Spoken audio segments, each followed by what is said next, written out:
इस वीडियो में हम लोग देखेंगे क्लास 8वीं विज्ञान अध्याय 9 ईंधन हमारी जरूरत के सभी प्रश्न उत्तर को।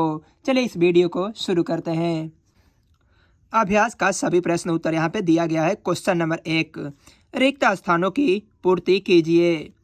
क्वेश्चन नंबर का, खाली स्थान तथा खाली स्थान जीवाश्म ईंधन है। इसका सही उत्तर हो जाएगा प्राकृतिक गैस तथा कोयला। क्वेश्चन नंबर का, खाली स्थान तथा खाली स्थान समाप्त नहीं होने वाले ईंधन के स्रोत है। इसका सही उत्तर हो जाएगा सौर ऊर्जा तथा पवन ऊर्जा। क्वेश्चन नंबर का, कोलतार खाली स्थान का उत्पाद है। जो कोलतार होता है वह कोयला का उत्पाद होता है। क्वेश्चन नंबर का, पेट्रोलियम के विभिन्न संघटकों को पृथक करने का प्रक्रम खाली स्थान कहलाता है, परिसाकरण कहलाता है। क्वेश्चन नंबर अंगा, वाहनों के लिए सबसे कम प्रदूषक ईंधन खाली स्थान है। इसका सही उत्तर हो जाएगा CNG। क्वेश्चन नंबर 1 को देख लिए हैं, अब देखेंगे क्वेश्चन नंबर 2 को। क्वेश्चन नंबर 2, निम्नलिखित कथनों के सामने सत्य या असत्य लिखिए। क्वेश्चन नंबर का, जीवाश्म ईंधन प्रयोगशाला में बनाए जा सकते हैं। यह असत्य है क्योंकि जीवाश्म ईंधन प्रयोगशाला में नहीं बनाया जाता है। क्वेश्चन नंबर का, कोक कार्बन का शुद्ध रूप है। यह सत्य है क्योंकि जो कोक होता है वह कार्बन का एक शुद्ध रूप होता है। क्वेश्चन नंबर का, पेट्रोल की अपेक्षा CNG अधिक प्रदूषक ईंधन है। यह असत्य है, गलत है, क्योंकि CNG जो होता है वह कम प्रदूषक ईंधन होता है और पेट्रोल जो होता है वह अधिक प्रदूषक ईंधन करता है।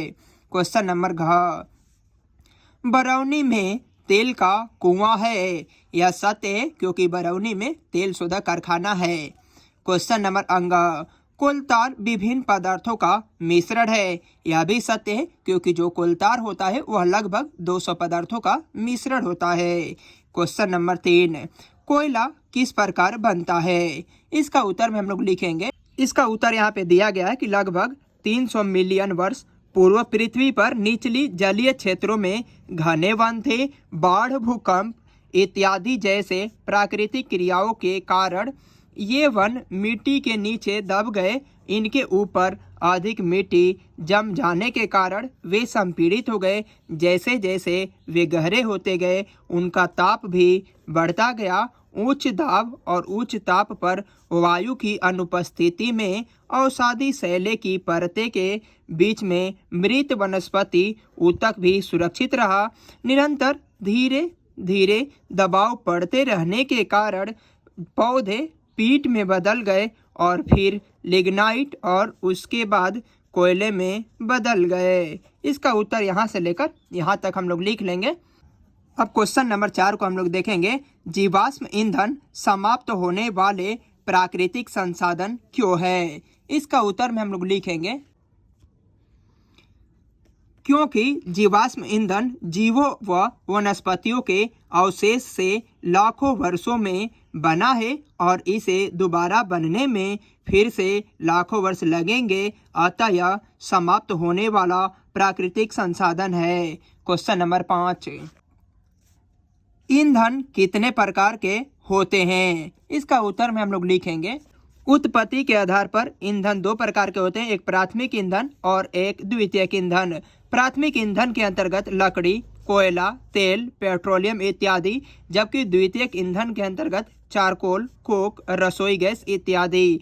लेकिन भौतिक अवस्था के आधार पर ईंधन के जो भेद होता है वह 3 प्रकार के होता है, एक ठोस होता है, एक द्रव होता है और एक गैस होता है। ठोस अवस्था में लकड़ी और कोयला होता है, जबकि द्रव अवस्था में पेट्रोलियम होता है और गैस की अवस्था में प्राकृतिक गैस होता है। क्वेश्चन नंबर 6, पेट्रोलियम निर्माण की प्रक्रिया को समझाइए। इसका उत्तर में हम लोग लिखेंगे। इसका उत्तर यहाँ पे दिया गया है कि मिट्टी की नई परतें पुरानी परतों के ऊपर जमती चली जाती है। इस प्रकार परतों में वृक्ष और मरे हुए जीव भी दब जाते हैं। इन मृत जीवों पर दबाव और ताप का प्रभाव पड़ता है।